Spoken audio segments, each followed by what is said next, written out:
मनुष्य की अशांति मनुष्य के मन के भीतर निरंतर का द्वंद्व तनाव, मनुष्य की बेचैनी और विक्षिप्तता एक ही बात से जन्म पाती है, और वह है मनुष्य के व्यक्तित्व में बहुत सी परतों का होना।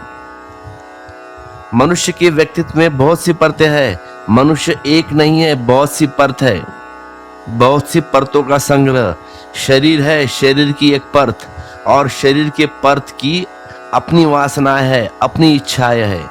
शरीर का अपना आकर्षण है, अपनी मोह है, अपनी लोभ है, अपनी कामनाएं है। फिर शरीर के भीतर मन की परतें है। नंबर 2, मन की अपनी वासना है, अपनी आकांक्षा है, और मन के भीतर बुद्धि है और विवेक है। उस विवेक की भी कामना बिल्कुल भिन्न है, और इन 3 परतों की वासनाओं में आपस में बड़ा विरोध है। सबका जमता नहीं है। फलाना कभी ये मांगता है, कभी दूसरा ये मांगता है। शरीर कहता है कि कुछ करो, मुझे कुछ करना है, मुझे भागना है, दौड़ना है। मन कहता है नहीं भागना है। विरोधाभास। तो शरीर कुछ कहता है ये करो, मन कुछ कहता है ये करो।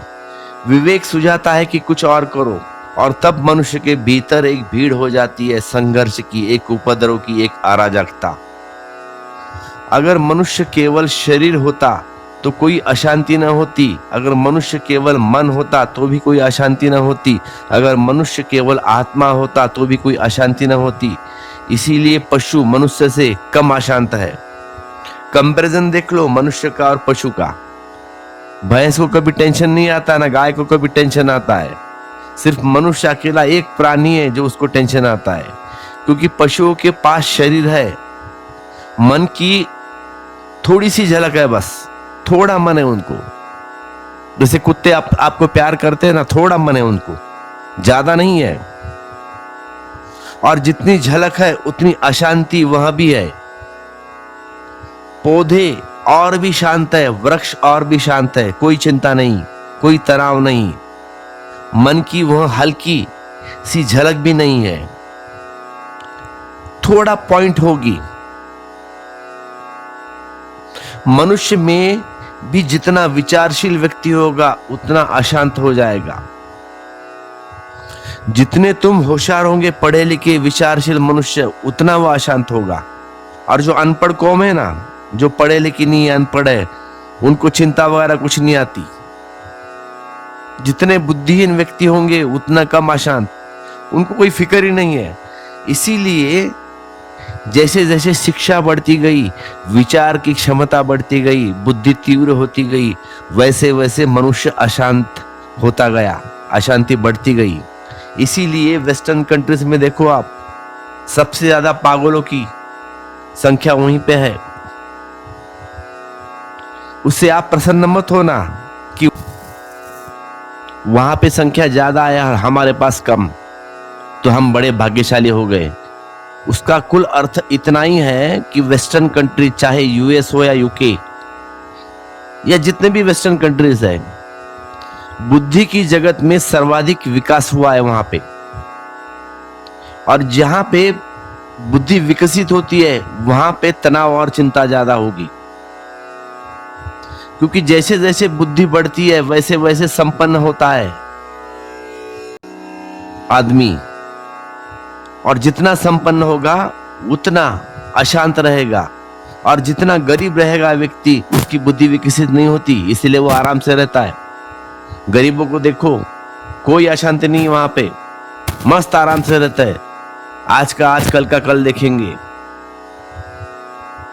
अर्थ यह हुआ कि हमारे भीतर जितनी परतें होंगी ज्यादा उतना संघर्ष होगा। अकेला शरीर में कोई जी सके तो विक्षिप्त होने का कोई कारण नहीं, लेकिन अकेले शरीर में आप जीते नहीं। शरीर के पीछे मन खड़ा है। शरीर कुछ कहता है, मन कुछ कहता है। आप समझो खाना खा रहे हो, शरीर कहता है पेट भर गया, आप ठीक। मन कहता है अरे भाई स्वादिष्ट है, जरा थोड़ा खा लो, क्या होता है। लेकिन बुद्धि कहती है मत खाओ, ज्यादा खाओ तो बीमार पड़ोगे। 3 परतें हो गई, कलह भीतर शुरू हो गया। शरीर कोई नीति नियम नहीं मानता कि भाई इतना ही खाना है, उतना ही खाना है। शरीर तो अपना ठीक पशु जैसा है। भैंस को देख लो तुम, कैसा चारा खाती है। ज्यादा दियो ज्यादा खाएगी, कम दो तो कम खाएगी। सामने जितना रखा उतना खाएगी, विचार नहीं करती। तो शरीर अपना नियम कुछ नहीं पालता, लेकिन उसके शरीर के पीछे जो मन है ना, मन बड़े द्वंद्व में होता है। मन के पास पशु जैसी वासना है, लेकिन मन के पास मनुष्य के संस्कार भी है। 2 है मन के पास। समाज का दिया हुआ ज्ञान भी है, अंतःकरण भी है। भूख लगी है, शरीर तो कहेगा चोरी कर लो, कोई हर्जा नहीं, क्योंकि शरीर के तल पर कोई हर्ज नहीं होता चोरी का। लेकिन मन बेचैन है, मन बोलता है अरे मत कर चोरी, चोरी करना पाप है। अहंकार कहेगा कि अगर चोरी करते पकड़े गए तो बदनामी होगी। फिर मन कहेगा कि अगर चोरी ही करनी है तो इस ढंग से करो कि पकड़े न जाओ। घूस खाते हो ना, तर्क भी तुम ही लगाते हो, लेकिन भीतर बुद्धि है और भी गहरे में वह कहेगी इससे कोई संबंध नहीं कि तुम पकड़े गए या नहीं पकड़े गए, चोरी की या गलती हुई। और बुद्धि को काटा सालता रहेगा, बुद्धि को काटा सालता रहेगा कि भाई कुछ गलत काम हुआ है। न भी पकड़े गए तो भी बुद्धि बोलेगी बुरा तो तूने किया है, पाप तो तूने किया है, घूस खाई है। भले किसको पता नहीं। मनुष्य की अशांति है उसके पास बहुत परतों में बटे होने का कारण। इस बात को ठीक से समझ लो तो दूसरी बात समझ में आ सकती है आपको। वह दूसरी बात यह है कि जिस तल पर उपद्रव होता है उस तल पर आप उसी तल की शक्ति से उस उपद्रव को शांत नहीं कर सकते। उसके ऊंचे तल पर उसकी बड़ी शक्ति के द्वारा उपद्रव शांत किया जा सकता है। अब आग लगी है, आग को आग से बुझाओगे, पानी डालना पड़ेगा ना। और कोई आग ऐसी है तो पानी से भी बढ़ जाती है। उसके लिए फिर वो आग बुझाने का सिलेंडर आता है ना, हर दुकान में देखा होगा, वो काम में लाना पड़ता है। ऊपरी तल पर वाली शक्ति। अगर शरीर के तल पर कठिनाइयां है तो शरीर से ही उसे हल करने में समर्थ नहीं है, उसे मन हल कर सकता है। और अगर मन के तल पर कठिनाइयां है तो मन उसे हल करने में समर्थ नहीं, उसे बुद्धि हल कर सकती है। और अगर बुद्धि के तल पर कोई कठिनाइयां है तो बुद्धि उसे हल करने में समर्थ नहीं, उसके लिए तो आत्मा के निकट पहुंचना पड़ेगा। और अगर आत्मा के तल पर कोई कठिनाइयां है तो सिवाय परमात्मा के कोई तुम्हें बचा नहीं सकता। फिर परमात्मा का सहारा लेना पड़ेगा। इसका मतलब हुआ कि जहां कठिनाइयां हैं उससे ऊंचे तल पर उसका हल खोजना होगा, और हम अक्सर उसी तल पर उसका हल खोजते हैं। इससे कठिनाइयां बढ़ती है, घटती नहीं। समझे, शरीर में वासना उठी, आंख रूपी की तलाश करती है। ऐसे कुछ संतों ने कथाएं है कि उन्होंने आंख निकाल कर फेंक दी, क्योंकि आंख नहीं रहे तो काम वासना बंद हो जाएगी। क्योंकि आंख रूप को खोजती है, सुंदरता को खोजती है। एक सुंदर सी स्त्री आपके सामने से गई, काम वासना जगी, तो बहुत से संतों ने आंख ही फोड़ डाली अपनी, क्योंकि शरीर आंख रूप खोजती है। शरीर रूप की खोज कर रहा है, लेकिन आंख को निकाल कर फेंक देंगे उसी तल पर। तो आपने क्या हुआ, उस तल के ऊपर ना आप उठे, उसी तल पर आप झगड़ा कर दिया। शरीर ही आकर्षण हो रहा है, शरीर को ही आप चोट पहुंचा रहे हैं। आंख निकाल दी तो शरीर को चोट पहुंचा दिया आपने। शरीर की आंख निकाल देने से कुछ हल होने वाला नहीं। अब इसका और डीप में मैं आपको बोलता हूं। अब एक अंधा आदमी भी है, क्या उसको वासना नहीं है क्या? अंधा आदमी भी काम वासना से ग्रस्त रहेगा, शायद आंख वालों से ज्यादा। आंख खो जाने से और भी कठिनाइयां बढ़ जाएगी। अनेक परंपराओं ने कहा है कि जो अंग कष्ट दे रहे उन्हें काट देना। और आप जानकर हैरान होंगे, रूस में ईसाइयों का बहुत एक बड़ा संप्रदाय है जो जननेंद्रिय को काटता है। 1917 की क्रांति के बाद जब कानून ने रोक लगा दी, तब बामुश्किल उस संप्रदाय को जननेंद्रिय काटने से रोका जा सका। तो उस वक्त कोई 10 लाख लोग रूस में थे जिन्होंने अपनी जननेंद्रियां काटकर फेंक दी थी, सिर्फ इस ख्याल से कि जननेंद्रिय के काटने से काम वासना से छुटकारा होगा। जननेंद्रिय के काटने से काम वासना का कोई छुटकारा नहीं हो सकता, क्योंकि काम वासना अगर जननेंद्रिय में होती पूरी तरह तो कोई बात, लेकिन काम वासना मस्तिष्क में है, गहरे में। जननेंद्रिय तो मस्तिष्क का एक हिस्सा है, बस छोटा सा एकदम। और जो सुख मिलता है संभोग से, वह जननेंद्रिय के तल पर नहीं मिलता, वह मस्तिष्क के तल पर मिलता है। आप जो खाना खाते हो ना, कोई चीज अच्छी लगी, ज्यादा भोजन करते हो तो लोग उपवास कर लेते हैं बाद में। जिनको ज्यादा भोजन में रस है वही लोग उपवास करेंगे।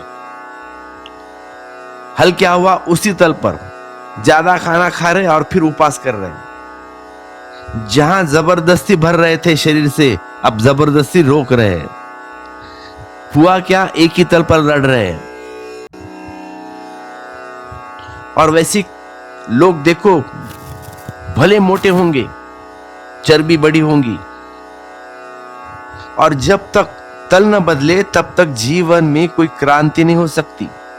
भले आप उपवास कर लो 8 दिन, 10 दिन, 15 दिन, महीना, जनों में बहुत उपवास होता है, लेकिन क्रांति कोई घट नहीं सकती।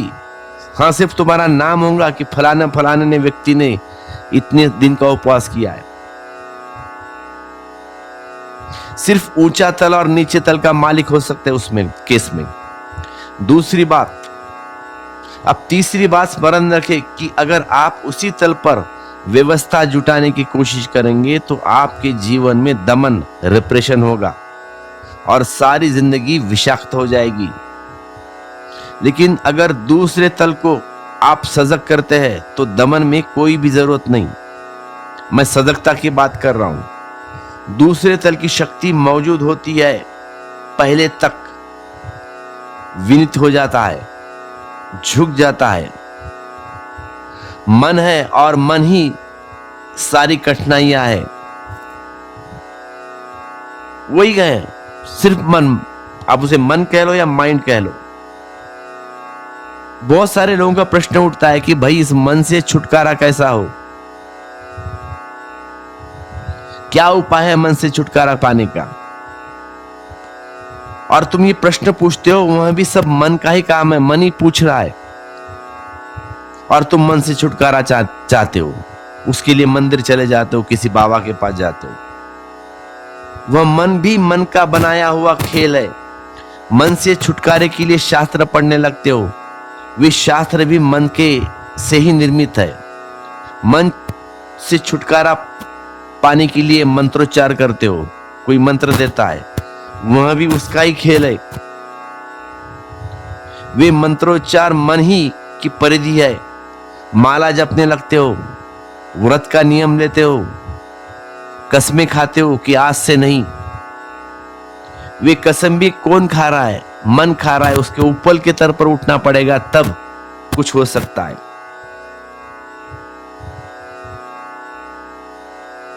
व्रत लिया होगा ना आप सबने। कोई किसका व्रत लेता है, कोई ये भगवान का व्रत लेता है, कोई कसम खाता है लड़के की, बीवी की, कि आज से शराब बंद, कल से सिगरेट नहीं पीऊंगा। महिलाएं ज्यादा व्रत लेती है, अलग अलग व्रत। तो एक बात मैं यहां पे कह दूं, मैं व्रत लेना ना समझिए। मैंने ऐसे बहुत से लोग देखे हैं, मुलाकात भी उनसे, कहते कि हमने ब्रह्मचर्य का व्रत ले लिया, 15 दिन 20 दिन हुए, ब्रह्मचर्य का व्रत टूट गया। एक सुंदर महिला दिख गई, व्रत टूट गया। तो व्रत लेना ना समझिए। समझदार व्रत नहीं लेते, समझदार विवेक को जगाते हैं। व्रत नहीं लेता समझदार, क्योंकि व्रत का मतलब है उसी तल पर उपद्रव करना। जैसे कि छोटी सी कक्षा और उसमें बच्चे लड़ रहे हैं और शोरगुल मचा रहे हैं, और एक टीचर क्लासरूम में प्रवेश कर गया, एकदम सन्नाटा हो गया, बच्चे अपनी जगह बैठ गए, किताबें खोल ली उन्होंने, जैसे कुछ हुआ ही नहीं, आवाज बंद। एक दूसरे तल की शक्ति कमरे में भीतर आ गई, उसकी मौजूदगी में रूपांतरण हो गया। जैसे ही आप ऊंचे तल की शक्ति को जगा देते हैं तो नीचे का तल संघर्ष, उपद्रव एकदम शांत कर देता है, हो ही जाता है। डरता है ना, यह बड़ी बात समझ लेना। क्योंकि जहां भी आपको जीवन में अड़चन हो, सीधा उससे लड़ना मत, उसके पीछे की शक्ति को जगाने की कोशिश करना। अगर आपको कुछ छोड़ना है आदत आपकी, तो उसकी ऊपर की शक्ति जगाओ, उससे लड़ो मत। तुम 1000 कसम खाओगे, बेटे के सर के ऊपर हाथ रखोगे कि मैं आज से शराब नहीं पीऊंगा, भगवान के मंदिर में जाके शपथ लोगे कि आज से नहीं पीऊंगा, लेकिन 2 दिन 3 दिन 4 दिन 15 दिन महीने भर के बाद फिर वह सिलसिला जारी रहेगा। तो जो मुझे पूछते हैं या 1000 जनों का प्रश्न हुआ कि मन को शांत कैसे करे, तो उनको मैं कहता हूं, मन की फिक्र ही मत करो, मन को कुछ मत करो, तुम अपने विवेक को जगाओ, तुम होश से भर जाओ। मन के साथ संघर्ष मत करो, क्योंकि संघर्ष करने वाला मन ही होगा। यह जो शांत होने के लिए कह रहा है वह भी मन है। तुम मन से मत लड़ो 2 टुकड़ों में बंटकर, तो लड़ाई ऐसी होगी जैसे मेरे दाएं हाथ बाएं हाथ से लड़ रहा है। 2 हाथ है ना तुमको, दोनों हाथ एक दूसरे से मार रहे हो तुम। कौन जीतेगा? कोई भी नहीं जीतेगा, ना कोई हारेगा। और मेरी मौज यह है कि जब चाहूं तो बाएं को मैं ऊपर कर लूं और जब चाहूं दाएं को ऊपर कर लूं ना। तुम्हारे हाथ में कंट्रोल है, क्योंकि दोनों हाथ तुम्हारे हैं और उसमें दोनों हाथ में तुम्हारी शक्ति प्रवाहित है। तो जीत हार का वहां उपाय है ही नहीं। कभी चाहो तो तुम बाएं से, कभी चाहो तो दाएं हाथ के साथ रह सकते हो, तो उसमें कुछ होने वाला नहीं। तो कभी आप मन के उस हिस्से से राजी हो जाते हो जो वासना से भरा है, और कभी मन के उस हिस्से से राजी हो जाते हो जो व्रत संकल्प साधना की बात सोचता है। तो यह मन बदलते रहता है, घड़ी घड़ी में पेंडुलम की तरफ। 5 मिनट हुए गुस्सा गया, 5 मिनट होने के बाद फिर गुस्सा आ गया। एक क्षण में एक क्षण में एक। देखो 1 मिनट तुम विचार करते, तुम्हारे मन में कितने विचार आते हैं 60 सेकंड में लिख लो, तब परेशान हो जाओगे ये क्या है। तो संघर्ष के तल के ऊपर पीछे गहरे में कोई तत्व खोजना जरूरी है जो जाग सके, विवेक बुद्धि का सार है। विवेक का अर्थ है एक प्रकार की सजगता, एक तरह का होश, कार्य में विचार में एक तरह की सावधान की, एक तरह का सतत स्मरण, अवेयरनेस। तो तुम संकल्प लेते हो ना, संकल्प लेते हो कि मैं सिगरेट नहीं पीऊंगा, इच्छा तुम्हारी ऐसा ऐसा करना है, तो उसके लिए तुम्हें विवेक को जगाना पड़ेगा। ऊपर का तल की बात कर रहा हूं मैं अब, मतलब सतत अवेयरनेस। अभी अवेयरनेस है क्या? अवेयरनेस यानी जो भी काम करो वह होश पूर्वक करो। आप बोलते हैं हम हर काम होश पूर्वक करते हैं, नहीं। आप रास्ते पर चल रहे हैं, चलना आपका यांत्रिक है। चलना आपको पता है कैसे चला जाता है। शरीर चलाता है तुमको, अपने आप काम हो जाता है ना। एक पाँव आगे बढ़ा, दूसरा आगे, हाथ भी घूमते। आपको कोई होश रखने की जरूरत नहीं पड़ती कि आप चल रहे हैं, कि पैर आपने उठाया। श्वास लेते हो, अपने आप चलती ना श्वास, यांत्रिक हो गई। श्वास के लिए आप कुछ करने की जरूरत नहीं, होश बिल्कुल आवश्यक नहीं है। लेकिन आप होश पूर्वक भी श्वास ले सकते हैं। बुद्ध ने अपनी पूरी साधना श्वास और होश के ऊपर आधारित की थी। बुद्ध अपने भिक्षुओं से कहते थे, तुम जो भी करो होश पूर्वक, श्वास भी लेना है तो होश पूर्वक, तो सब ठीक होगा। इतनी सरल साधना थी, विपश्यना कहिए आप उसे। इतनी सरल बात, और सब ठीक हो जाएगा। यह सरल ऊपर से दिखती है, भीतर बहुत जटिल है। और ऊपर सरल दिखती है वैसे जैसे बिजली का बटन दबा दिया और लाइट चालू हो गई। ये सरल नहीं है। श्वास को आते जाते देखना बहुत जटिल काम है, ये कठिन। बटन दबा के बल्ब जल सकता है, ट्यूबलाइट, लेकिन श्वास को देखना भीतर आती जाती। भीतर तारों का बड़ा जाल है, वो दिखाई नहीं पड़ता, वह छिपा है। होश सरल सी बात है, लेकिन बहुत डिफिकल्ट है। बुद्ध कहते हैं तुम सिर्फ अपनी श्वास को होश पूर्वक लेने और छोड़ने लगो, बस इतना ही करना है। क्या हो जाएगा इतने से? इतने से सब कुछ हो जाता है, क्योंकि भीतर का जो तत्व है ना, जो विवेक, वह जगने लगता है धीरे धीरे। वह किसी भी प्रक्रिया के द्वारा जगाया जा सकता है। कोई भी प्रक्रिया आप होश पूर्वक करने लोगे, बस इतना ही करना है। जो भी प्रक्रिया, तुम खाना खाओ, जब चलते हो, जब बैठते हो, जब पेपर पढ़ते हो, जब सिगरेट पीते हो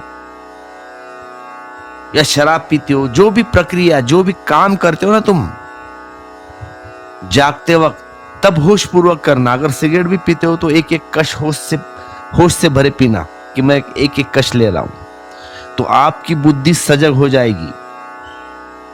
और जैसे जैसे बुद्धि सजग होती है, मन शांत होने लगता है, क्योंकि मालिक मौजूद हो गया और नौकर चुपचाप बैठ गया। तब क्या होता है? तब आप तुम्हारे इंद्रियों के मालिक हो गए, तुम्हारे मन के मालिक हो गए। तो फिर कसम लेने की जरूरत नहीं है, फिर शराब छोड़ने की जरूरत नहीं है, ना सिगरेट छोड़ने की, अपने आप छूट जाएगी, क्योंकि मालिक जग गया भीतर का। अब तक मालिक जगा नहीं था, इसलिए टेंशन थी। विवेक समस्त धर्मों का सार है और मूर्छा समस्त अधर्म का आधार। हम जो भी कर रहे हैं, अगर वह मूर्छित है, मूर्छित होकर कर रहे हैं, तो वह पाप है। और अगर वही चीज आप होश पूर्वक करते हैं तो वह पुण्य। आप कहेंगे होश पूर्वक अगर चोरी करेंगे तो क्या होगा? वो तो पुण्य होगा। नहीं, अगर आप होश पूर्वक होंगे तो आपके हाथ से चोरी नहीं होगी। कोई कृत्य न तो पुण्य होता है, न पाप होता है। इस बात पर वह निर्भर होता है कि करते समय चेतना की अवस्था क्या थी तुम्हारी। बुद्ध एक गांव से गुजर रहे, तब वो बुद्ध नहीं थे, तब खोजी थे, साधक। साथ में एक मित्र है उनके, दोनों चल रहे रास्ते के ऊपर। बुद्ध के सर के ऊपर मक्खी बैठी है, बुद्ध ने उस मक्खी को उड़ा दिया। जैसे तुम्हारे सर के ऊपर, पीठ के ऊपर अगर मक्खी बैठती है तो अपना आप हाथ चला जाता है ना, तो बुद्ध ने अपने आप यांत्रिक हाथ चला गया बुद्ध के सर के ऊपर, मक्खी उड़ गई। फिर बाद में बुद्ध ने वही हाथ वैसे ही ले गया। अब मक्खी तो उड़ चुकी थी। साथ में साथी था, दोस्त, उसने देखा, पहले बार भी उसने देखा था कि मक्खी बैठी थी, उड़ा दी बुद्ध ने, लेकिन दूसरी बार हाथ फिर वहीं ले गया और वैसी प्रक्रिया कर रहे। बुद्ध से पूछा कि आप ये क्या कर रहे हो? मक्खी तो पहले ही उड़ गई।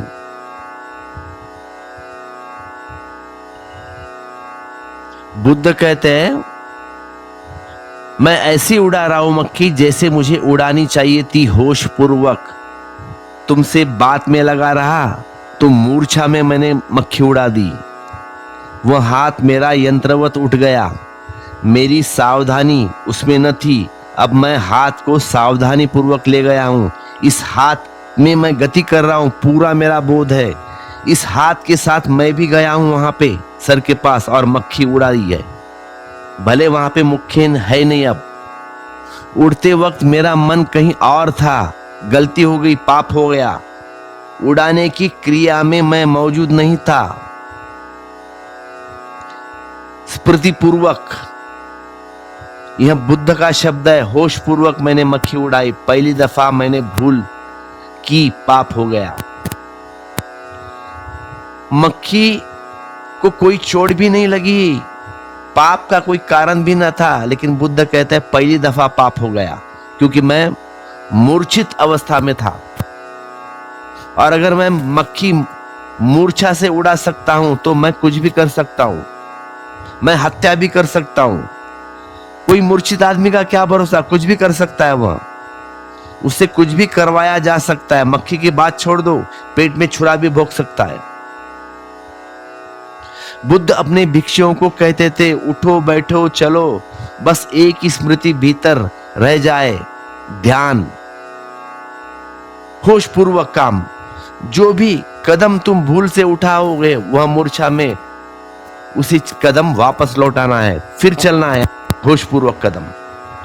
जैसे जैसे व्यक्ति कोई अपनी क्रियाओं को जागरूकता के साथ लेता है, भोजन करते समय, खाते समय, पीते समय, चलते समय, श्वास लेते समय, थोड़ा सा प्रयोग करके देखना, आप चकित हो जाओगे, आप आराम से अपने आप शांत हो जाओगे। कुछ करने की जरूरत नहीं है, ना मंत्र जपने की जरूरत है, ना किसी भगवान के पास जाने की जरूरत है। अपने आप सिर्फ क्रियाओं को जागरूक करना है और मन अपने आप शांत हो गया। मन अशांत है, मूर्छा के कारण एक नशा जो छाया हुआ है, इस नशा को तोड़ना जरूरी है। ये सूत्र इस नशे को तोड़ने की तरफ इशारे करता है।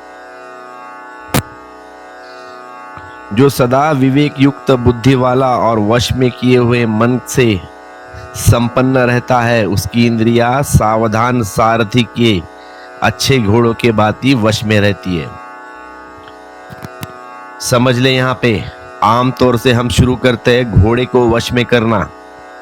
हम इंद्रियों के साथ लड़ना शुरू कर देते हैं और हम सोचते हैं कि एक एक इंद्रियों पर कब्जा करके जीत जाएंगे।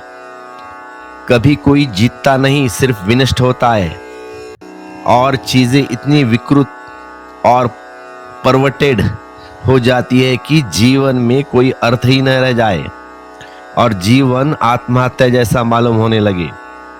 लेकिन अनेक है तथाकथित बुद्धिमान लोग, वे इंद्रियों से ही लड़ रहे हैं।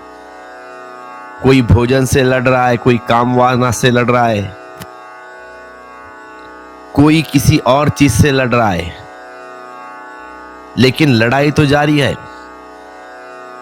लड़ाइयों से लड़ना ऐसा ही है जैसा कोई अपने नौकर से लड़ रहा है। नौकर को आज्ञा देने की जरूरत होती है, लेकिन लड़ने की कोई जरूरत नहीं होती। लड़ने का मतलब यह है कि तुमने नौकर को समान माना है, अपने जैसा। भूल हो गई यहीं पे। और जिसने शरीर को समान मान लिया वह नौकर से जीत नहीं सकेगा। नौकर से उससे जीतेगा, नौकर ही जीतेगा, क्योंकि तुमने मान लिया कि शरीर भी तुम हो और मन भी तुम हो। अब शरीर अपने मन की करेगा। फिर एक दफा नौकर को पता चल गया कि मालिक का स्वभाव कैसा है, तो नौकर अपना रंग दिखाना चालू कर देगा और ताल ठोक कर लड़ने को तैयार हो जाएगा कि वो जानता है मालिक के सारे गुण। अगर लड़ाई हो सकती तो फिर नौकरी जीतेगा। फिर वह भी पूरी कोशिश करेगा और आखिर में वही जीतेगा और तुम हारोगे। इंद्रियां लड़ने के योग्य नहीं है, लड़कर ही भूल हो जाती है। इसलिए नौकर से कभी लड़ना मत। यहाँ पे इंद्रियां मतलब नौकर कहा गया है। और अगर आप इंद्रियों से लड़कर हार गए, जो कि निश्चित है कि आप हारेंगे ही, क्योंकि जिसने अपनी मालकियत का अनुभव नहीं है वह हार ही जाएगा और लड़ने जा रहा है, वही भूल हो गई। अगर आप इंद्रियों से हार गए तो आप सदा के लिए हताश हो जाएंगे, फिर नौकर मालिक हो जाएगा। तो जब भी तुम कभी संकल्प लेते हो ना कि भाई हम इतने दिन का उपवास करेंगे, कि भाई हम सिगरेट छोड़ देंगे, दारू छोड़ देंगे, बाद में फिर पियोगे, तो समझ लेना तुम्हारी आदत कभी नहीं छूटेगी जिंदगी भर। क्योंकि तुम्हारे नौकर ने जान लिया कि तुम्हारे पास कोई भी संकल्प नहीं है, कोई भी ताकत नहीं है, तो वह तुम पे हावी हो जाएगा और फिर जिंदगी में कभी कोई आदत नहीं छूटेगी। अगर आप इंद्रियों से लड़ेंगे तो एक ही उपद्रव हो जाने वाला है, और वह है कि अगर आप हारे, और आप हारेंगे ही। हार तो वहीं से शुरू हो गई जहां आपने लड़ने का निर्णय लिया। आपको मालकियत का पता नहीं, जिसको लड़ने की जरूरत ही नहीं है। क्यों लड़ना है भाई? तुम मालिक हो तो सिर्फ होश काफी है और इंद्रियां अपने रास्ते पर खड़ी हो जाएंगी अपने आप। जैसे ही तुमने होश साध लिया, इंद्रिया की ताकत खत्म। और अगर आप हार गए तो हताश हो जाएंगे और तब सोचेंगे कि इंद्रिया बहुत प्रबल है, इनसे छुटकारा नहीं हो सकता। और एक बार हताश मन से बैठ गए तो जीवन सदा के लिए अंधकार हो जाएगा। हम सब हताश हैं, हम सब भरोसा अपने ऊपर से खो दिया है हमने, और हमारा इस हताश के कारण हमारे तथाकथित साधु सन्यासी जो हमें लड़ना सिखाते हैं, जागना नहीं सिखाते, लड़ना सिखाते हैं, उन्होंने हमें कठिनाई में डाल दिया।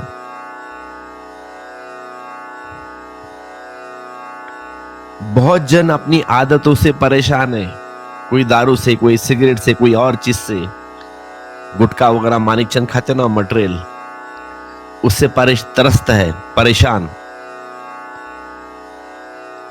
तो तुम लड़ना ही था तो कुछ बड़ी चीज से लड़ते। तुम इन छोटी मोटी चीजों से क्यों लड़ रहे हो? सिगरेट से लड़ रहे हो, शराब से लड़ रहे हो। तुम अपनी आत्मा की कोई कीमत नहीं है, इतनी छोटी मोटी चीज से लड़ते हो और कहते हो तुम बहुत पुरानी आदत है, छूट नहीं। क्या करे फिर? तो कैसा तुम्हें भरोसा आए कि तुम्हारे भीतर परमात्मा है? तुम हताशी हो जाओगे। किसने तुम्हें कहा? किसी ना समझने कि तुम यह कहा कि तुम इस आदत से लड़ो। सिगरेट पीनी थी तो पीते, मालकियत तो बनी रहती ना, मालिक पी रहा है। छोड़ना था तो छोड़ते, मालिक बने रहते। लड़कर क्यों उपद्रव मना रहे हो और कहते हो 10 साल 20 साल से सिगरेट पीते जा रहे हैं और तुम हारते रहे हो हमेशा। फिर क्षुद्र से भूलकर भी मत लड़ना। क्षुद्र से लड़ने का मतलब है कि विराट का साथ खो दिया तुमने। विराट को खोजना, क्षुद्र से लड़ना मत। विराट की मौजूदगी पर क्षुद्र अपने आप हार जाता है। बड़े को लाना, छोटे को मिटाने की जरूरत नहीं है।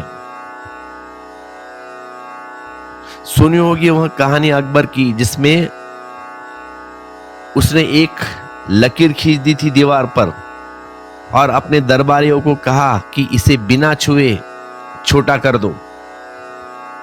मुश्किल हो गई बात। वे सब दरबारी तथाकथित साधु सन्यासी जैसे रहे होंगे तुम्हारे। बिना लकीर काटे पीटे छोटी कैसी होगी फिर। अब वहां पे बिरबल उठा, उसने एक बड़ी लकीर उसके सामने खींच दी। बड़ी लकीर खींचते ही वह छोटी हो गई। अब उसे छूने की जरूरत नहीं, ना उसे काटने की जरूरत थी, ना मिटाने की। तो जीवन की कला यही है कि छोटे के सामने बड़े को खड़ा कर दो, छोटे से लड़ो मत, वह तुम्हें छोटा कर देगा अगर लड़ोगे तो ध्यान रहे मित्र, तो कोई भी चल जाएगा। शत्रु बहुत सोच संभल कर चुनना, जिसने छोटा शत्रु चुन लिया वह छोटा हो जाएगा। मित्र से लोग इतना नहीं सीखते जितना शत्रु से सीखते हैं, क्योंकि शत्रु के साथ 24 घंटे का संघर्ष है और धीरे धीरे दोनों शत्रु बराबर एक हो जाते हैं। अगर 100 साल तक दो शत्रु लड़ते रहे तो करीब करीब मरते समय वह जुड़वा भाइयों जैसे हो जाएंगे एक से।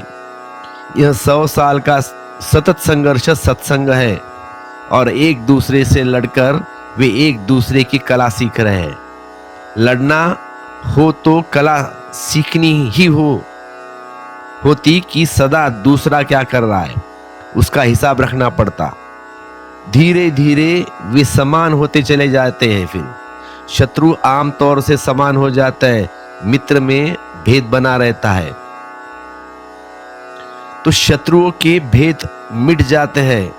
भीतर इस बात को ठीक से ख्याल में रख लेना कि छोटी किसी चीज से शत्रुता मत करना।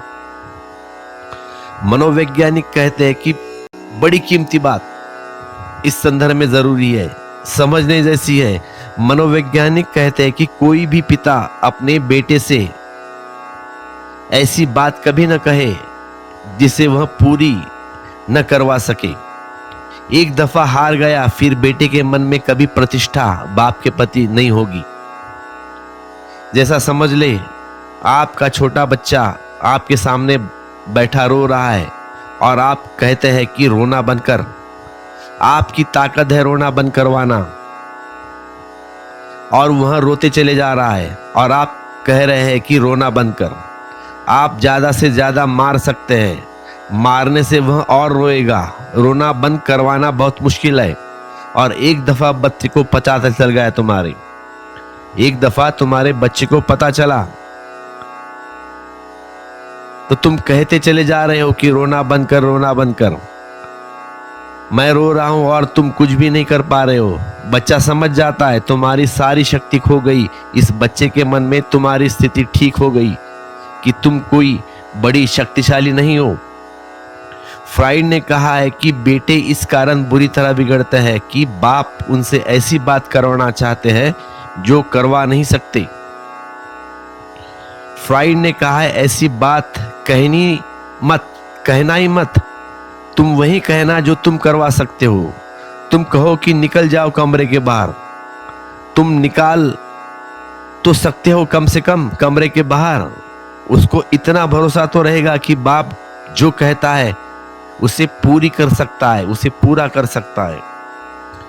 तो इस संदर्भ में मैं भी यह याद रखने जैसे है कि अपनी इंद्रियां वे वही आप कहना अपनी इंद्रियों से भी वही कहना है जो आप पूरा कर सके। नहीं तो झूठ मूठ के संकल्प रोज लेते रहोगे और अपनी इंद्रियां तुम्हारी बात नहीं मानेंगी। अन्यथा कहना ही मत। रुकना अभी, ठहरना, क्योंकि एक बार इंद्रियों को यह पता चल जाए कि तुम कहते रहते हो, तुम्हारी बात का कोई मूल्य नहीं, सब बकवास, कि तुम निर्णय लेते रहते हो, सब व्यर्थ हो गया। तुम संकल्प बांधते हो, तुम व्रत करते हो, उसका कोई मूल्य नहीं। इंद्रियों को एक दफा पता चला कि तुम अपने मालिक नहीं हो तो तुम्हारी हर चीज तोड़ी जा सकती है। फिर ये घोड़ा तुम्हारे वश में न आने वाला है। लेकिन हर आदमी ने यही कर लिया है। हर बार तुम यही चूक करते हो। और बड़े समझदार लोग समझ रहे हैं कि लोगों को कि ऐसा करो, व्रत ही लेना है जो पूरा हो सके। लेकिन जो पूरा हो सके उसका आदमी व्रत नहीं लेता। ऐसा समझ ले जो पूरा हो सकता है उसको आप पूरा कर लेते हैं। व्रत की क्या जरूरत है? व्रत तो आप तभी लेते हैं जिसे आप जानते हैं कि पूरा ना हो सकेगा, इसीलिए तो आप व्रत लेते हो। इसीलिए व्रत का सहारा तो कसम खाते हो कि इसको करके दिखाऊंगा, इस व्रत को करके दिखाऊंगा। लेकिन करके किसको दिखाओगे भाई? और अगर न दिखा पाए तो आप अपनी ही आंखों में गिर जाएंगे। और उस आदमी से ज्यादा दीन कोई भी नहीं जो अपनी आंखों में गिरता है।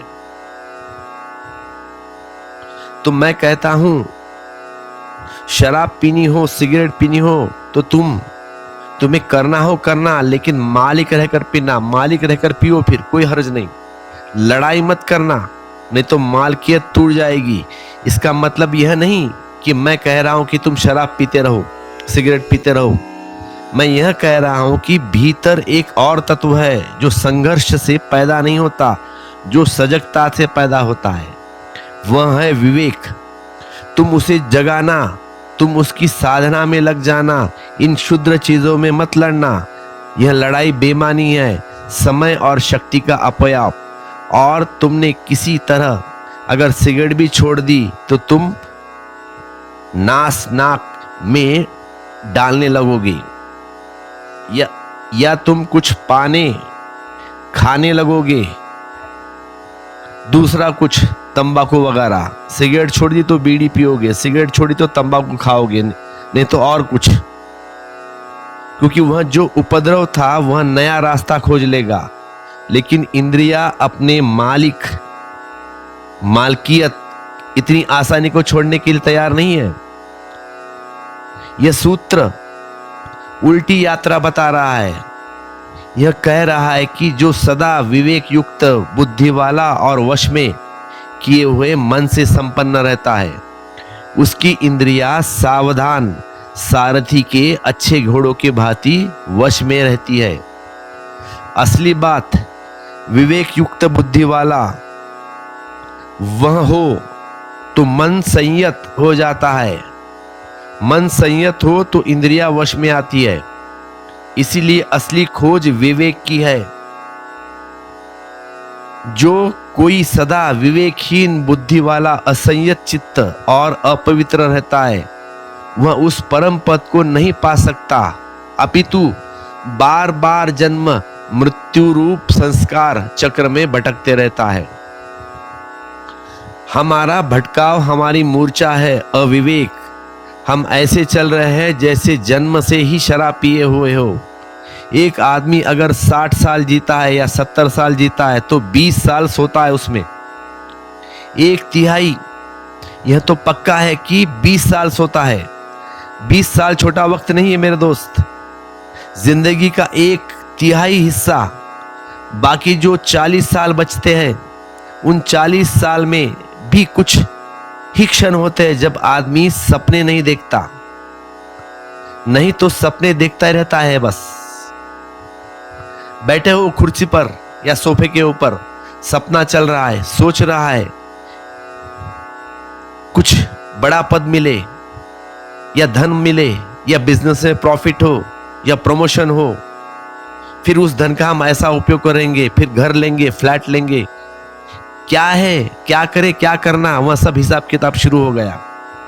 देख लेना, तुम चुपचाप बैठे हो तो शांत होते हो क्या? मन में कुछ ना कुछ चलता है, ऐसा करना है, वैसा करना है। शेख चिल्ली की कहानियां बच्चों की किताब में नहीं है, हर आदमी के मन में है। और हर आदमी बनाए चला जाता है कि ऐसा करूंगा, वैसा करूंगा, फलाना करूंगा। और एक दफा बनता है, ऐसा नहीं, रोज बनाते हैं सपने ऐसे। और फिर जरा सा होश आता है कि तब हंसता है कि यह मैं क्या बात कर रहा हूं, छोड़ दो अब सब ये पागलों जैसी बातें। लेकिन फिर घड़ी दो घड़ी बात वहीं सिलसिला शुरू हो जाता है स्वप्न का। ये सिलसिला चलता रहेगा। 20 साल गहन निद्रा में, 40 साल सपनों में, उसमें भी कभी कोई क्षण होता है। अगर सब जोड़ पाए तो गुजरेफ कहा करता था कि 5 मिनट से ज्यादा नहीं है पूरे 60 साल की जिंदगी में। 5 मिनट्स जब आदमी कभी कभी क्षण भर में होश में होता है, मैं प्योर होश की बात कर रहा हूं, 5 मिनट तुम्हारी आखिरी जिंदगी में आते हैं, वह होश की झलक आती है और खो जाती है। इतने से होश से कोई परमात्मा तक नहीं पहुंच सकता, इसीलिए तुम्हें परमात्मा नहीं मिलता। इतने से होश से तो कहीं पहुंचाने का कोई उपाय ही नहीं है 5 मिनट का। और यह होश भी कब आता है? जब जीवन में कोई अड़चन आती है, कोई भय होता है, कोई दुर्घटना होती है। उदाहरण के तौर पे आप गाड़ी चला रहे हो, कार चला रहे हो, साइकिल व्हाटएवर, चले जाते हो अपना सपना देखते हुए। अब कार का स्टीयरिंग पे हाथ है, कार अपने आप चल रही है, गियर अपने आप बदल रहे हो, तुम रोबोट की तरह गाड़ी चला रहे हो और मन में कुछ दूसरे विचार है, भीतर बातचीत चल रही है। जहां आपको पहुंचना है भीतर आप पहुंच ही गए, जहां से आप आ गए हैं अभी वहां से आए ही नहीं और गाड़ी चली जा रही है। अचानक एक्सीडेंट की हालत हो गई, कोई सामने आ गया, तुरंत ब्रेक दबा दिया, सामने ट्रक आ गया, ब्रेक दबा दिया, 1 सेकंड में होश आता है। वहां पे तुम्हारा मन रुक गया, विचार टूट गए, सपने सब छिन्न भिन्न हो गए। 1 सेकंड का वक्त रहता है। आपने कभी ख्याल किया है अगर एक्सीडेंट का कभी आपको क्षण आए तो एकदम से चोट नाभि पर लगती है, मतलब तुम्हारे पेट के ऊपर नाभि है ना, उस पे लगती है। नाभि जीवन का मूल है। चोट लगते ही नाभि से एक झलक रोशनी पूरी की तरह पूरी चित्त पर फैल जाती है। 1 सेकंड के लिए आप होश से भर जाते हैं। उतनी देर को भर आप होश से स्टीयरिंग संभाल लेते हैं और सामने से वो गाड़ी चले गई। धड़कन थोड़ी देर रहेगी, शांत हो जाएगी, श्वास बढ़ गई, धीमे हो गई, सपना वापस लौट आया, फिर आप अपनी दुनिया में खो गए। दुर्घटना के क्षणों में कभी कभी थोड़ा सा होश आता है। अब दूसरी बात, पत्नी मर गई या पति मर गया या बेटा मर गया, एक क्षण सदमा लगता है, तुरंत झटका, फोन आया किसी का, सर ऐसा ऐसा हुआ, आपकी वाइफ मर गई, आपके पिताजी मर गए, नाभि पर तुरंत चोट पड़ गई। एक रोशनी भीतर झलक जाती है, एक क्षण होश का आता है कि मौत है, कि जीवन सदा रहने वाला नहीं, कि जीवन को हमने चाहा है वे विदा होते जाएंगे। तो ये प्रेम का सारा घर, ताज का घर, कि हमने रेत पर महल बनाया तो 1 सेकंड को खत्म। और वह 1 सेकंड इतना छोटा होता है कि हमें कभी कभी तो उसका पता ही नहीं चलता कि वह कब आया और कब चला गया। फिर हम छाती पीट कर रोने लगते हैं, दुखी होने लगते हैं, अतीत भविष्य की सोचने लगते हैं कि वह क्षण खो गया। तो ऐसा गुजरेफ कहता था कि अगर आदमी पूरी 60 साल की जिंदगी में जोड़ दिया जाए तो मुश्किल से ज्यादा 5 मिनट। और यह भी इकट्ठा नहीं है, यह भी इकट्ठा नहीं है, ध्यान रखना, यह भी टुकड़ों टुकड़ों में है। कभी 1 सेकंड, कभी 2 सेकंड, कभी 10 सेकंड, 15, 20। कभी सूरज उग रहा हो और उसके सौंदर्य ने आपको झझोक कर दिया, कभी एक बगलों की कतार आकाश से गुजर गई, काले बादलों की पृष्ठभूमि में एक क्षण को कौन गई बिजली और आप रुक गए। जैसी बिजली चमकती ना, धाड़ बोल के 3-4 सेकंड, 5-10 सेकंड बाद में खत्म। जागृत का क्षण ही आनंद का क्षण है, सोए हुए क्षण सब दुख के क्षण है। यह जागृत अगर कोई सावधान पूर्वक उठाना शुरू करे अपने भीतर जागरूकता, तो उठ सकती है। आप एक छोटा सा प्रयोग करें अपने घर में, सुबह उठाए, यह पूजा प्रार्थना से ज्यादा कीमती होगा। ध्यान रखना मेरी बात। अपनी घड़ी को सामने रख ले, उसके सेकंड कांटे पर नजर रखे और एक ही बात का ख्याल रखे कि मैं सेकंड के कांटे को 1 मिनट तक, जब तक यह पूरा चक्कर लेगा, होशपूर्वक देखता रहूंगा। मतलब 1 मिनट में 60 सेकंड होते हैं ना, वो कांटा घूमते रहता है। सिर्फ अपने मन में कहना कि मैं होशपूर्वक देखता रहूंगा, होश नहीं चुकूंगा, देखते रहूंगा कि कांटा घूम रहा है, घूम रहा है। लेकिन आप चकित होंगे कि 2-4 सेकंड के बाद मन कहीं और चला गया, काटा तो भूल गया। 2-4 सेकंड की बात है, करके देखना आप भी। 60 सेकंड भी पूरा आपके मन कांटे पर नहीं रुक सकता। 25 बातें आ जाएंगी उसमें। यही ख्याल आएगा कि ये घड़ी है, ये घड़ी किसने बनाई, कौन से कंपनी की है, सोने की है या किसकी और। 25 ख्याल मन में आ जाएंगे। कोशिश करो, अगर आप कोशिश करें 3 महीने लगेंगे, किसी किसी को 4, किसी को 6। जब आप पूरे 1 मिनट कांटे पर ध्यान रख सकेंगे, यह बड़ी उपलब्धि है, छोटी मोटी उपलब्धि नहीं। छोड़ दो मेडिटेशन, ये करके देखो, फिर पता चलेगा। 1 सेकंड का कांटा पूरा चक्कर ले, उस पूरे वर्तुल में ध्यान। 3 महीने लग जाएंगे आपको विवेक जगाने में। इतना कठिन है यह मामला। लेकिन अगर आप 1 मिनट को भी विवेक को जगा ले तो आप दूसरे आदमी हो जाएंगे। वह पुराना आदमी आपको लगेगा कि नहीं, ये तो गया, अब उसके साथ कोई अब तालमेल नहीं। वह कहानी किसी और की मालूम पड़ेगी, वह तो मर गया। वह जो पीछे था, अब कुछ नया जीवन का अवतरण हुआ है। क्योंकि इस व्यक्ति के जीवन की व्यवस्था बिल्कुल अनूठी और नई होगी। मन इसका मालिक नहीं होगा जो 1 मिनट भी जाग सकता है। मन उसका गुलाम होता है जो 1 मिनट जाग सकता है। कोई वासना उसे खींच नहीं सकती, क्योंकि वह जाग कर रह सकता है। यह बड़े मजे की बात है कि वासना खींच लेती है आपको, क्योंकि आप बेहोश होते हो, सोए होते हो। क्रोध आपको पकड़ नहीं सकता। जब भी कोई चीज आपको पकड़े, आप जाग सकते हैं। इतनी कला आपको आ गई। जो 1 मिनट जाग सकता है, वह किसी भी घड़ी में काम वासना मन को पकड़ ले तो वह जाग सकता है। वह रीढ़ को सीधा कर लेगा और एक क्षण को जाग जाएगा, और अचानक एक अनूठा अनुभव आपके जागते ही वासना एकदम तिरोहित हो गई, जैसे थी ही नहीं। बुद्ध ने कहा है कि जिस घर में दिया जलता है उस घर में चोर नहीं जागता। दिया बुझ गया, चोर प्रवेश कर गया। बुद्ध ने कहा है जिस घर में द्वार पर बैठा हुआ पहरेदार है उस घर की तरफ चोर देखते भी नहीं।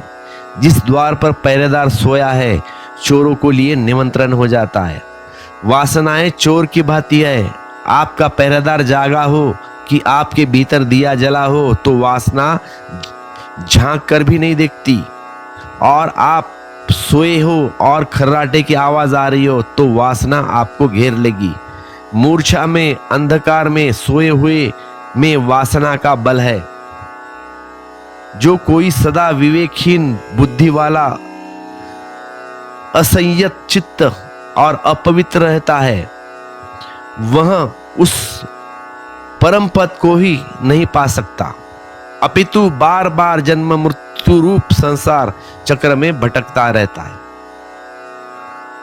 मूर्छा ही भटकाती है बार बार।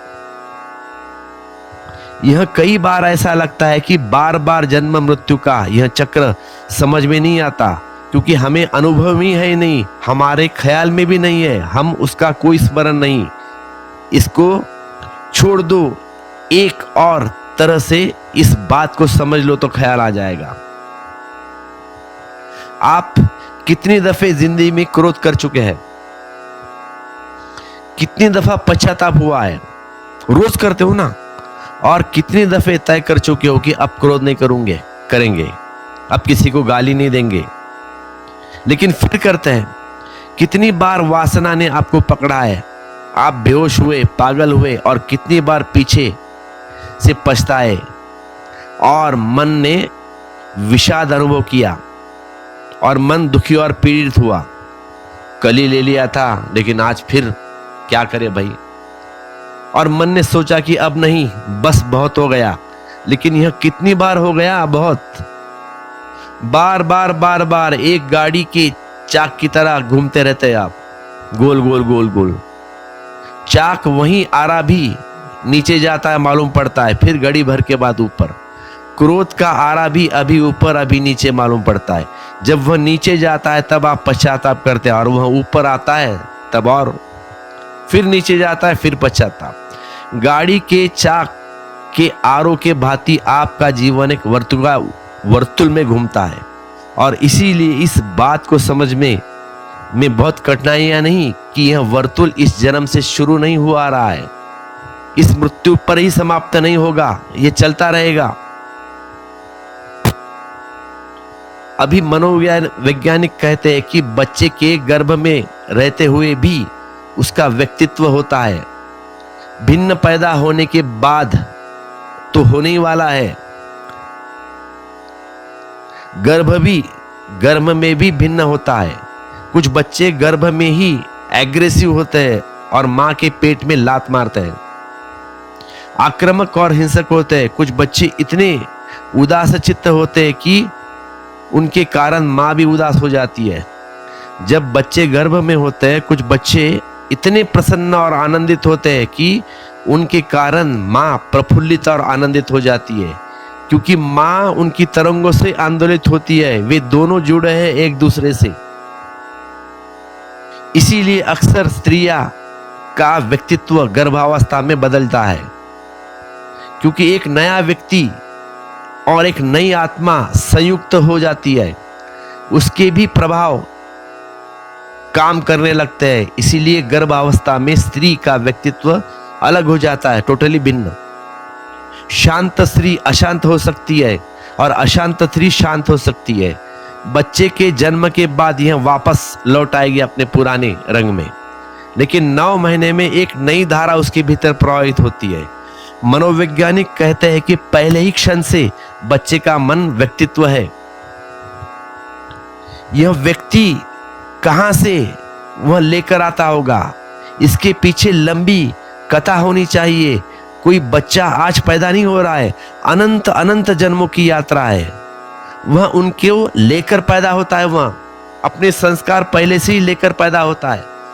जब बच्चा मां के पेट में होता है तो हर बच्चा एक साथ अलग स्वप्न मां को आते हैं।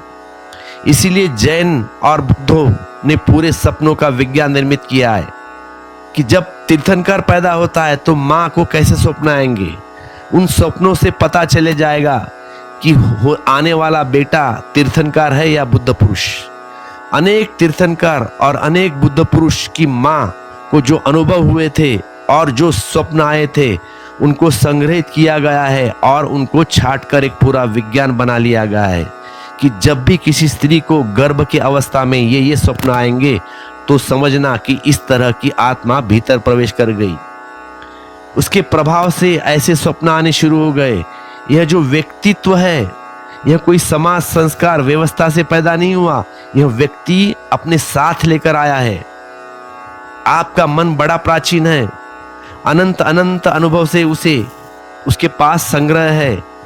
बीज की तरह अति सूक्ष्म, उन सूक्ष्म अनुभव का यह जोड़ है।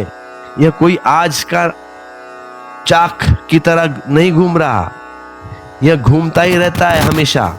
इसीलिए हमने संसार को एक चक्र कहा है, एक व्हील। यह सूत्र कहता है कि जो संयत चित्त नहीं, विवेक जिसका जागरूक नहीं, जो निर्दोष और पवित्र नहीं, वह बार बार लौटकर जन्म मृत्यु के चक्र में घूमता है। परंतु जो सदा विवेकशील बुद्धि से युक्त, संयत चित्त और पवित्र है, उस परम पद को प्राप्त कर लेता है जहां से लौटकर पुनः जन्म नहीं होता। यह परम पद की धारणा भारत के मन में बड़े प्राचीन समय से पकड़ी हुई है। कैसे इस चक्र को से छुटकारा पाए, कैसे इस चक्र से बाहर जाए, मुक्ति बड़ी अनूठी धारणा है और भारत की अपनी धारणा है। वह मोक्ष भारत की अपनी धारणा है और करोड़ों करोड़ों बुद्ध पुरुषों के अनुभव का सार है। ये हमारी धरोहर है ये भारत की, कि कैसे इस चक्र के बाहर छलांग लगाई जाए, कैसे कोई इस चक्र के बाहर आ जाए। और जब तक इस चक्र से कोई बंधा है तब तक कोई दुख से छुटकारा नहीं है, क्योंकि जो छूट गया वह फिर आएगा, जो लगता है गया वह फिर लौट के आएगा, और हम बिल्कुल बंधे हैं और हमारे हाथ में कुछ भी नहीं है। इस बंधन के बीच एक ही धागा है जो स्वतंत्रता की तरफ जा सकता है, वह धागा है विवेक का, मतलब होश पूर्व जीने का।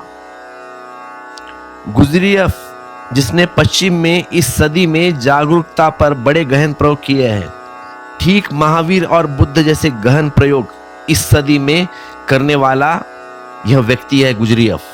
गुजरियफ कहता था कि आदमी इतना सोया हुआ है कि अकेले आदमी पर भरोसा किया नहीं जा सकता कि वह जाग सकता है।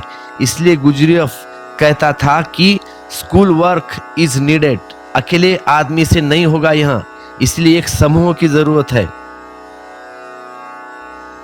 इसीलिए गुजरियफ ने पश्चिम में छोटे छोटे स्कूल निर्मित किए थे, जिनमें वह थोड़े से लोगों के साथ लेकर कोशिश करता था कि वे एक दूसरे को जगाने की कोशिश करते रहे, कोई सो न जाए।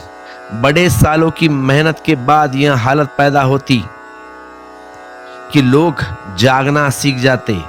कारागृह में सोया हुआ आदमी सोच ही नहीं सकता कि कारागृह से कैसे निकलना है। जागरण पहली बात है, और सोए हुए आदमी को जगाने के दो ही उपाय है, या तो कोई जागा हुआ उसे जगाए, यही गुरु का अर्थ है। सोया हुआ आदमी सोया है, उसे यह भी पता नहीं है कि मैं सोया हूं, क्योंकि यह भी उसे ही पता हो सकता है जो जागा हो। सोने का पता भी तो जागने में चलता है। आप जब सुबह जागते हो तब आपको पता चलता है कि रात आप सोए थे, बड़े मजे से सोए थे। यह तो नींद में पता नहीं चलता, यह तो जागने के बाद पता चलता है कि रात सोए थे मजे से, ठीक से, नींद अच्छी आ गई। यह नींद का अनुभव नहीं, सोए हुए आदमी को पता ही नहीं है कि वह सो रहा है। अगर आप आज रात सोए और 20 साल तक न जगे तो आपको यह पता नहीं चलेगा कि सुबह कब हो गई। कोमा वाले को पता चलता है क्या? 1-1, 2-2 साल, 10-10 साल कोमा में लोग रहते हैं, और जब भी कोमा से कोई बाहर आता है तो उनको ऐसा लगता है कि रात में सोए थे, सवेरे उठ गए।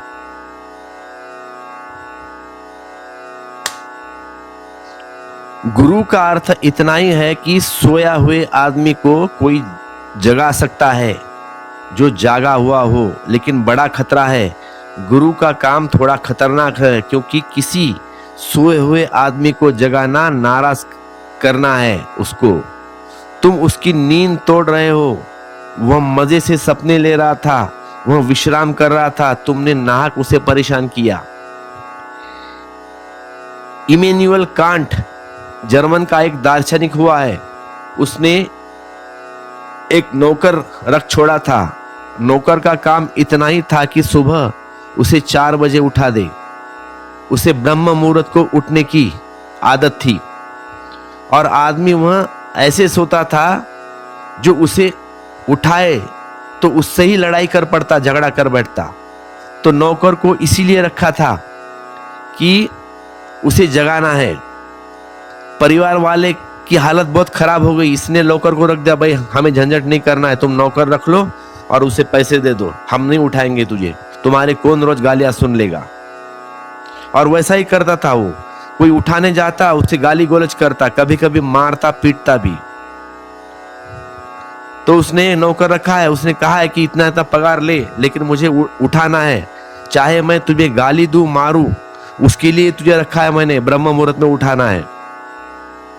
तो नौकर रखा दिया उसने, उसका काम वही था, मार भी खा रहे कुछ भी करे, लेकिन उठाना है मतलब उठाना है, उसकी आज्ञा थी। तुझे भी मारना पड़े तो मारना, लेकिन मुझे 4 बजे उठाना, ऐसे बोला था उस नौकर को उसने। तो गुरु का काम उपद्रव का है, इसीलिए गुरु पर लोग नाराज हो जाते हैं। जीसस को हमने सूली पर लटका दिया, वह गुस्सा है सोए हुए लोगों को जागने का कि हमारी तुमने नींद खराब कर दी। ओपेस्की ने अपने एक किताब ने अपने गुरु गुजरियफ को डेडिकेटेड की है, समर्पित की है। उसमें लिखा है द गुरजियफ को, जिसने मेरी नींद तोड़ी, मगर जब तोड़ी थी तब बड़ी पीड़ा थी, बड़ा कष्ट था। तो गुरु शिष्य के बीच में एक संघर्ष है, क्योंकि शिष्य सोना चाहता है और गुरु उठाना चाहता है। असल में वह आया इसीलिए है कि तुम ऐसी तरकीब बताओ कि वह अच्छी तरह से सो सके। वह आया भी नहीं कि जागे, वह कहता है शांति से सो सकूं, ऐसा कुछ रास्ता बताइए। और गुरु तो उल्टा कर रहा है। गुरु और शिष्य के प्रयोजन अलग है। शिष्य चाहता है कि किसी तरह शांति से सो सकूं, अच्छी गहरी नींद आए। वह इस प्रयोजन से आता है, शांति की तलाश में आता है, सत्य की तलाश में। तो शायद ही कोई आता होगा। मुझसे कोई नहीं पूछने आता कि सत्य कैसे मिल जाए। जो भी आता है कहता है कि शांति कैसे मिले। वह नींद की खोज में आ रहा है, सत्य की नहीं। गुरु का प्रयोजन दूसरा है। एक अर्थ में गुरु शिष्य का दुश्मन है, क्योंकि यह आया है नींद की तलाश करने शिष्य, और गुरु उसकी नींद की तलाश का आश्वासन देता है। ठीक है, शांत हो जाओ, आओ, यह जगाएगा। लेकिन जगाने से पहले अशांति बढ़ेगी। शांति तो बहुत बाद आएगी, जागने से पहले अशांति बढ़ेगी। क्योंकि नींद में जिनका कुछ भी पता नहीं, वे सब उपद्रव पता चलना शुरू हो जाता है। जैसे कि कर्षे व्यक्ति ध्यान कर रहे हैं, वैसे ही उनकी अशांति बढ़नी शुरू हो जाती है। क्योंकि जो चीज उसके कल दिखाई नहीं पड़ती, वे अब दिखाई पड़ती है। कोई अशांति बढ़ती नहीं, अशांति सदा थी, लेकिन होश ही नहीं था। अब जहां जहां कांटे लगे हैं, सब चुपते हैं। फिर वे सदा चुपते रहेंगे, लेकिन बेहोशी में पता नहीं चलता। अब सारी मुसीबतें मालूम होने लगती है जब होश धीरे धीरे सुनने लगता है। साधक का जीवन पहले बड़ी अशांति से गुजरता है। वह तपस्या है, उससे जो गुजर जाता है वह शांति को उपलब्ध होता है। लेकिन गुरु की आकांक्षा शांति के लिए नहीं है, गुरु की आकांक्षा सत्य के लिए है, परम सत्य के लिए। परम सत्य की छाया है शांति। जिसे परम सत्य मिलता है वह शांत तो हो ही जाता है।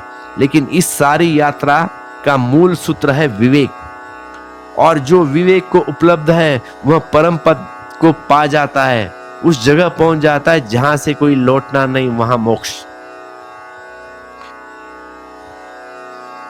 जो कोई मनुष्य विवेकशील बुद्धि रूपी सारथी से संपन्न और मनरूपी लगाम को वश में रखने वाला है, वह संसार मार्ग के पार पहुंचकर सर्वव्यापी परब्रह्म पुरुषोत्तम भगवान के उस सुप्रसिद्ध परम पद को प्राप्त हो जाता है। अब यहाँ पे थोड़ी बात समझ लेनी जैसी है, क्योंकि लोगों को इस संबंध में बड़ी भ्रांतियां हैं। आमतौर से लोग समझते रहते हैं कि भगवान कोई व्यक्ति है जिससे हमारा मिलन होगा, जिससे हमारा साक्षात्कार होगा। यह बिल्कुल असत्य है, गलत है। भगवान कोई व्यक्ति नहीं है जिससे आप की मुलाकात होगी और आप कोई इंटरव्यू लेंगे। भगवान एक अवस्था है। जैसे ही आप उस अवस्था के करीब पहुंचेंगे, आप भगवान होते जाएंगे। जिस दिन आप उस अवस्था में पूरी तरह डूब जाएंगे, आप भगवान हो जाएंगे। वह कोई बचेगा नहीं जिससे आप मुलाकात लेंगे, आप ही हो जाओगे भगवान। भगवान के दर्शन का अर्थ भगवान हो जाना है, क्योंकि भगवान एक पद है, वह एक अवस्था है, वह चेतना की आखिरी ऊंचाई है। यह आपके भीतर ही छुपी हुई बीज का आखिरी रूप से खिल जाना है। वह जो छिपा है उसका प्रकट हो जाना है। तो भगवान एक अवस्था है। इसीलिए अच्छा है कि भगवान शब्द से भी ज्यादा अच्छा शब्द है भगवत्ता, क्योंकि उससे अवस्था का पता चलता है कि न कि व्यक्ति का, द्वैत का, बजाय गॉड, ईश्वर कहे कि बजाय, भगवान कहे कि बजाय, ब्रह्म कहे कि बजाय, भगवत्ता, ब्रह्मपद। लेकिन आदमी की कठिनाइयां है, क्योंकि आदमी की जो भाषा है वह सभी चीजों को प्रकृति में संकेत में बदल लेती है। हम सभी चीजों को बदल लेते हैं। अभी भारत आजादी की लड़ाई चलती थी तो घर घर में फोटो में टंगी थी भारत माता की तस्वीर। अभी भी देखा होगा आपने भारत माता, भारत का नक्शा आता है उसमें एक देवी डाल देते हैं भारत माता, कहते हैं यह भारत माता। लेकिन यह भारत माता कहीं है ही नहीं, लेकिन फोटो टंगी है भारत माता और भारत माता के पैरों में जंजीर पड़ी है। पुराने 1947 के पहले ऐसी फोटो बहुत सारी थी, हाथ में तिरंगा झंडा, भारत माता की जय। भारत माता जैसी कोई कुछ है नहीं, प्रतीक है। फिर प्रतीक प्यार का है, काव्यात्मक है, लेकिन तथ्य नहीं। भगवान भी बस प्रतीक है, वह कोई बैठा हुआ भगवान नहीं ऊपर आकाश में। आप ही हो जाओगे, इसलिए भगवान की खोज असल में भगवान हो जाना है। और जब तक कोई भगवान न हो जाए तब तक जीवन में यह खोज जारी रहती रहेगी, क्योंकि इसी की तलाश, इसी की प्यास है। जैसे बीज जमीन में पड़ा हो तो तड़पता है कि वर्षा हो तो फूट जाए, अंकुरित हो जाए। रास्ते में कंकड़ पत्थर पड़े हो तो उनको भी कोमल सा बीज भी उनको हटाकर या उनसे बचकर निकलने की कोशिश करता है। फूटता है, जमीन पर आता है, उठता है आकाश की तरफ, और जब तक फूल न खिल जाए तब तक बीज की दौड़ जारी रहती है। तो आदमी भी एक बीज है, कहे कि वह भगवान का बीज, भगवत्ता का बीज, और जब तक टूटकर भगवान का फूल न खिल जाए तब तक बेचैनी जारी रहेगी। यह बेचैनी सृजनात्मक है, क्रिएटिव है। इस बेचैनी के बिना आप तो भटक जाएंगे। इसीलिए धन्य है वे जो आध्यात्मिक बेचैनी से भरे हुए हैं। अभागे है वे जिनको कोई बेचैनी नहीं, जो कहता है हमें कुछ जरूरत नहीं। बहुत से लोगों का मन में प्रश्न उठता होगा कि ध्यान की क्या जरूरत है, क्यों भगवान को खोजना, क्या काम है भगवान से, और धर्म से भी क्या लेना देना है। इस पृथ्वी पर इनसे ज्यादा अभागे और कोई नहीं है लोग। ये बीज को ही कह रहे हैं कि क्या करना है, फूटकर क्या होगा, अंकुर बनकर क्या फायदा आकाश में उठने का, और सूरज की यात्रा से क्या मिलने वाला है। तो ये बीज ही रह जाएंगे, कंकड़ पत्थर की तरह पड़े रहेंगे। दुख होगा, दुखी होंगे, लेकिन उनकी समझ में नहीं आएगा क्यों आ रहा है दुख। मेरी दृष्टि में एक ही दुख है जीवन का, आप जो होने को पैदा हुए हो अगर न हो पाए तो आप दुखी होंगे। और एक ही आनंद है जीवन का कि आप जो होने को पैदा हुए हैं हो गए, नियति पूरी हो गई। वह जो छिपा था अनछिपा हो गया, प्रकट हो गया। और जब तक आप वही न हो जाए जो होने के लिए आपकी क्षमता है, और वह क्षमता भगवान होने की है, तब तक जीवन से पीड़ा है, संताप का अंत नहीं फिर तब तक रहेगा ही। और वह सौभाग्य है की बात है कि अंत नहीं है, क्योंकि अगर अंत हो जाता तो आप वहीं बैठकर रह जाएंगे जहां आप है। वह पीड़ा है, आपको धकाए चले जाती है, दुख ही आपको धकाए चले जाता है, अशांति ही आपको धक्का देती है। अशांति पीड़ा पतवार की तरह है, वह आपकी नाव को ले जाती है उस किनारे की तरफ, क्योंकि इंद्रिया से शब्दातीत विषय बलवान है और शब्दातीत विषयों से मन प्रबल है, और मन से भी बुद्धि बलवत्ती है, तथा बुद्धि से भी आत्मा उन सबका स्वामित्व होने के कारण अत्यंत श्रेष्ठ और बलवान है। इसीलिए ध्यान रखना, जिसको वश में लाना हो उसके पीछे छिपे हुए तत्व को जगाना, बलवान को पकड़ना, निर्बलता से मत लड़ना। यह पॉजिटिव, यह विधायक खोज है। दो तरह के लोग हैं, एक होते हैं नकारात्मक बुद्धि के लोग, वे हमेशा लड़ने में ही समय बिता देते हैं, और दूसरे होते हैं विधायक बुद्धि के लोग, वे लड़ने की तरफ नहीं करते, लड़ने की बात नहीं करते, वे श्रेष्ठ की तलाश में लगे जाते हैं। कुछ लोग हैं जो इसी में समय बिता देंगे कि जो व्यर्थ है, जो गलत है, उसको कैसे जीत जाए, और कुछ है जो सार्थक है लोग, उसको कैसे जन्माया जाए, उसमें शक्ति को लगा देते हैं। कुछ है जो अंधेरे से लड़ते रहेंगे और कुछ दिए को जलाने की कोशिश करेंगे। और मजे की बात यह है कि अंधेरे से लड़ने वाला कभी अंधेरे से जीत नहीं पाता, और दिए को जलाने वाला अंधेरे से जीत जाता है। तो आप दिए को जलाने वाले बनना, अंधेरे से मत लड़ना। नकारात्मकता अगर आपकी ध्यान में प्रविष्ट हो जाए तो साधना बीमार हो गई। विधायक होना, कुछ पाने की कोशिश करना, कुछ छोड़ने की नहीं। इसीलिए मैं कहता हूं त्याग शब्द को भूल जाओ। कुछ छोड़ने की फिक्र मत करना, कुछ उपलब्धि की फिक्र करना, कुछ पाने की फिक्र करना। और जैसे जैसे तुम पाओगे वैसे वैसे तुम पाओगे कि बहुत सा छूटता चला गया। जैसे ही तुम सीढ़ी पर, ऊंची सीढ़ी पर पैर रखोगे, नीचे सीढ़ी से पैर अपने आप हट जाएगा। तुम नीची सीढ़ी को छोड़ने की कोशिश मत करना, तुम ऊंची सीढ़ी पर पैर रखने की कोशिश करना। तुम आगे बढ़ने की कोशिश करना। पीछे से तुम्हारी मुक्ति होती चली जाएगी धीरे धीरे। जैसे जैसे व्यक्ति भगवान में प्रविष्ट होते जाता है या भगवान होने में लीन होता है, वैसे वैसे संसार छूटता चला जाता है। मेरी देख ज्ञानियों ने कुछ भी नहीं छोड़ा है, सिर्फ अज्ञान छोड़ा है। यह छोटा जटिल मालूम पड़ेगा, क्योंकि हम कहते हैं महावीर महात्यागी है, बुद्ध महात्यागी है। मेरे लेखे नहीं, मेरे लेखे महावीर कुछ भी नहीं छोड़ते, नहीं ना कुछ पाते हैं, और इतना पा लेते हैं कि उसमें कचरा छूट ही जाता है। अब जिसको हीरे मिल जाए वह कंकर पत्थर हाथ में लिए बैठे रहेगा? हीरे के लिए जगह बनानी पड़ेगी, कंकर पत्थर छोड़ देने पड़ेंगे। आसानी छोड़ते हैं और कष्ट पाते हैं, भोग के भी कष्ट पाते हैं और त्याग के भी कष्ट पाते हैं। मैं दोनों तरह के अज्ञानियों को जानता हूं। भोगते हैं तब भी कष्ट पाते हैं, भोग भी नहीं सकते तब भी ठीक छोड़ देते हैं, फिर भी त्याग के कष्ट पाते हैं।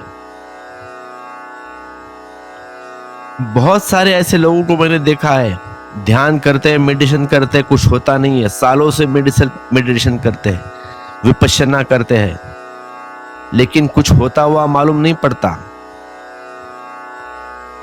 तो नाहक परेशान क्यों हो जाना, फिर वैसे ही रह जाते फिर।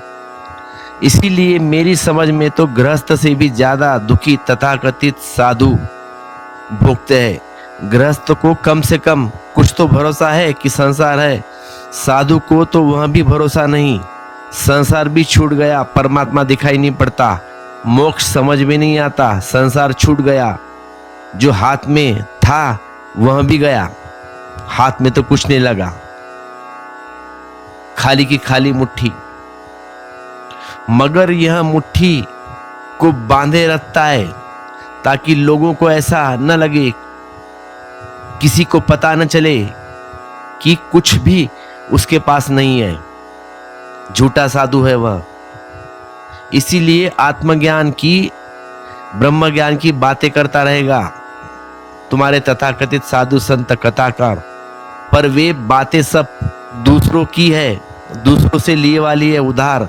वह अपने को धोखा दे रहा है, वह दूसरों से चर्चा कर रहा है, करके अपने से बात कर रहा है, अपने को समझा रहा है, परसुएट कर रहा है खुद को ही कि नहीं कुछ मिला नहीं। जब तक मिले नहीं तब तक छोड़ना मत, तब तक कंकर पत्थर भी ठीक, कम से कम मुट्ठी तो बंदी है। और ऐसे तो रहता है कि कुछ अपने पास है, और फिर जिंदगी क्या है, कंकर पत्थर छोड़ने की। जब हीरे मिलने लगे तो कंकर पत्थर गिर जाएंगे, छोड़ने भी नहीं पड़ते, आपको याद भी नहीं आएगा कब हाथ से कंकर पत्थर निकल गए और हाथ में हीरे आ गए। पॉजिटिव विधायक होने की दृष्टि सदा बनाए रखनी चाहिए। यही प्रयोजन है यम का। श्रेष्ठ और बलवान कौन है भीतर, उसको जगाए। उस जीवात्मा से बलवती है भगवान की अव्यय महाशक्ति, या कहिए माया शक्ति। अव्यय माया से भी श्रेष्ठ है परम पुरुष स्वयं परमेश्वर। परम पुरुष भगवान से श्रेष्ठ और बलवान कुछ भी नहीं है। वहीं सबकी परम अवधि और सबकी परम गति है। इसीलिए साधक की जो आत्यंतिक व्यवस्था है वह है परमात्मा के प्रति समर्पण। उसका मतलब यही है कि संपूर्ण समर्पण। उसका मतलब यह नहीं हो कि परमात्मा है कहीं आकाश में जिसके चरणों में आप सिर रख पाए या रख दिया। परमात्मा के प्रति समर्पण का अर्थ होता है कि आपके भीतर जो श्रेष्ठतम और आत्यंतिक शक्ति है उसके प्रति आपने अपने को समर्पित कर लिया। और अगर यह समर्पण पूर्ण हो जाए तो एक क्षण में भी संयम, साधना सब पूरी हो जाती है। पुराने शास्त्रों ने कहा है कि गुरु के प्रति समर्पण सिर्फ इस अर्थ में कि जिस परमात्मा की तुम्हें भीतर कोई खबर नहीं, जिसे तुम अपने भीतर खोजने में असफल हो रहे हो, जिसकी झलक तुम अपने भीतर नहीं उपलब्ध कर पा रहे हो क्योंकि बड़ी परतें है, अंधेरा बड़ा है, बड़ी दीवारें हैं, वह किसी दूसरे व्यक्ति में पारदर्शिक हो गया हो, ट्रांसपेरेंट हो गया हो। उस ट्रांसपेरेंसी में, उस पारदर्शिकता में तुम्हें परमात्मा दिखाई पड़ा रहा है। तो महावीर के पास जिनको परमात्मा दिखाई पड़ा है, बुद्ध के पास, गुरु नानक जी के पास, जीसस क्राइस्ट के पास, मोहम्मद पैगंबर के पास, जिनको उनकी पारदर्शिता में भीतर का तत्व जगमगाता हुआ दिखाई पड़ा हो, वे समर्पित हो गए। वह समर्पण पहले तो मोहम्मद पैगंबर या महावीर के प्रति था, लेकिन वह जो भीतर का तत्व है वह एक ही तत्व है। वह मोहम्मद पैगंबर का जो आपको अलग थोड़ी है, इसका अलग उसका अलग। समर्पित होते ही उसकी झलक के प्रति अपनी झलक की शुरुआत हो जाती है। जैसे दूसरे की सहारे अपना दिया जला ले लिया, जैसे दूसरों की मौजूदगी में दूसरों का कैटेलिटिक एजेंट, गुरु कैटेलिटिक एजेंट है। और जब तक खुद के भीतर का गुरु न जग जाए तब तक बड़ी सहायता होगी इसकी। तो परमात्मा के प्रति समर्पण का अर्थ अपने श्रेष्ठतम संभावना के प्रति समर्पण, अपने अंतिम भविष्य के प्रति समर्पण, अपनी नियति की अंतिम अवस्था के प्रति समर्पण।